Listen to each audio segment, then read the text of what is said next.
ہمارے ویڈیو دیکھنے کے لیے آصف آفیشیل AM کو سبسکرائب کریں اور پسند آئے تو لائک اور شیئر کریں.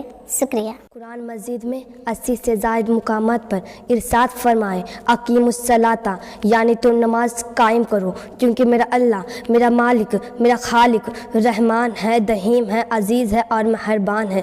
جی ہاں ناظرین محفل، اللہ تعالیٰ اپنے بندوں کو بار بار ایک ہی بات کہی، اے بندو تم اس فریضے سے غافل نہ ہو جانا، کیونکہ نماز مسلمان لازم منزل ہے. نماز کے بغیر نہ ہی ایمان کا تصور ہے، نہ ہی تو اسلام کا صدر وقال.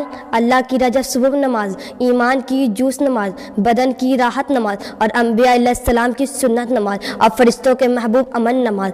گرج دے ہے کہ نماز مومن کے معراج ہے، دین کا سکون ہے، چہرے کا نور ہے، بے شک قبر میں چراغ ہے، منکر نکیر کا سوالات کا جواب ہے، تو پھر نماز قائم کرو. بے شک منکر نکیر کا سوالات کا جواب ہے. سجدہ عشق ہو تو عبادت میں مزہ آتا ہے، خالی سجدوں میں تو دنیا ہی بسا کرتے.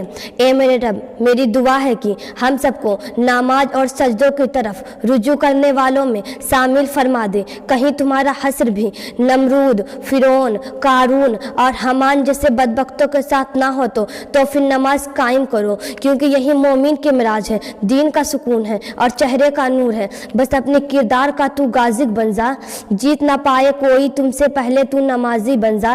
توڑنے والے خود بنائیں گے مسجدیں، شرط یہ ہے کہ پہلے تو نمازی بن جا.